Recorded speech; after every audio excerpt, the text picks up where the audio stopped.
Without wishing to add a sombre note so early in the proceedings, I'd like to read the next poem because a friend of mine, who rode a motorbike, was killed in Cambridge last week in a car accident, and I wrote this poem just afterwards, and I wanted to read it for him because he had, partly to celebrate his life, and partly because he had this fantastic motorbike that everyone in Cambridge was jealous of, and that's what I'll always remember about him.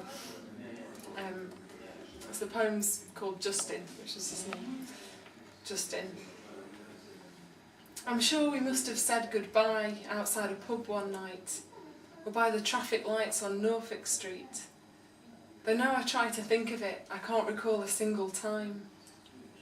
And if I'm asked to name the evening when I saw you last, I'd say that you were laughing at my 3 unshaven mates, dressed in drag, acting up in a bar too good for us.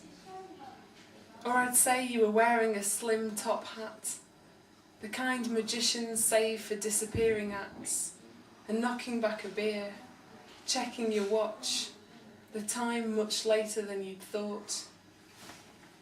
Or else you were sitting in a worn red seat in the back row of the 1960s theatre, long after the play had finished, thinking of Chaucer, the words still forming in your mouth. Or I'd remember none of this at all, just you, the cautious writer who I didn't know enough, black-jacketed and climbing on your motorbike, pulling the visor of your helmet down, lifting a hand to us as you revved the engine, accelerated hard towards wherever it was you knew you were going.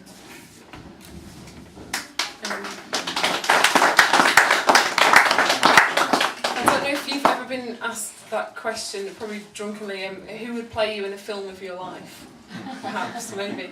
It always really flummoxes me, partly because, firstly, it'd be hard to find an actress who was clumsy enough or daft enough, and B, it wouldn't be worth making because the audience would drift off after about 5 minutes.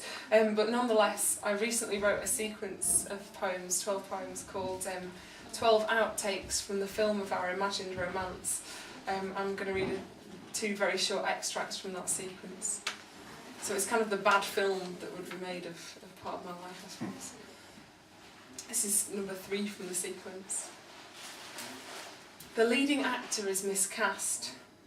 By this, the 15th take, he's still raising his arm to call a toast with all the easy flourish of an orchestra conductor, not as you would, in a graceless upward punch.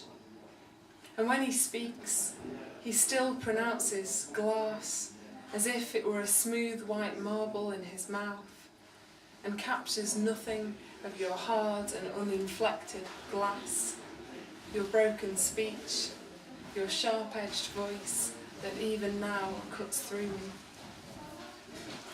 And this one's number 9 from the sequence.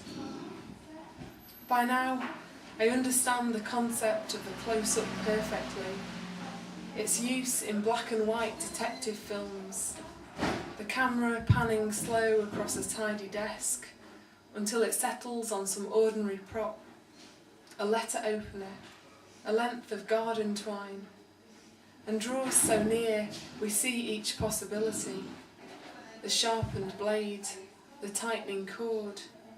It's all a matter of perspective.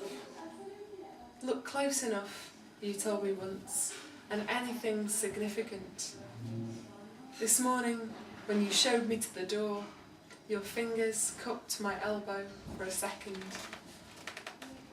And I noticed the wonderful decorations we have tonight, the fact that it's Dodo spring poet, so I'm going to read a very unseasonal poem to finish this half, which is about Christmas in Yorkshire, which is an experience. It's called A Pint for the True Shepherds. It's based on something that happened to me on Christmas Eve. A pint for the true shepherds. Now the chance has gone, I wish I'd bought that man a pint. The farmer who sat silent next to me through midnight mass and raised his eyebrows as the well-fed vicar revelled in the story of the gentle shepherds. Friends, How like the Lord's own servants are the men round here who still keep animals today. And as the organist received the nod to play, the man who hadn't spoken took his cue at last, rose to his feet, said, "Reverend, thou knows nought about sheep."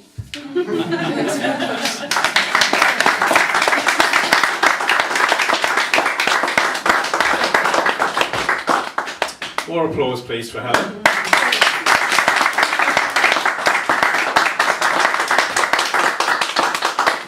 Helen will be back in the second half, and I've got her first book, which I've read a few times now, and I'm really pleased to hear some new poems as well. Obviously, a second book can't be far behind. So look forward to that. And our next performer is someone I've known for a very long time. We worked together in the early 80s in a number of disreputable poetry organisations, Tongue Circus and Worthless Words being two of them.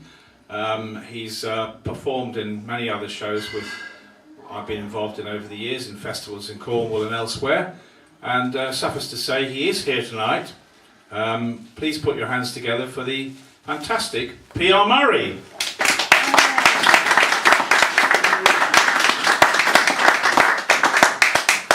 Thank you, Patrick.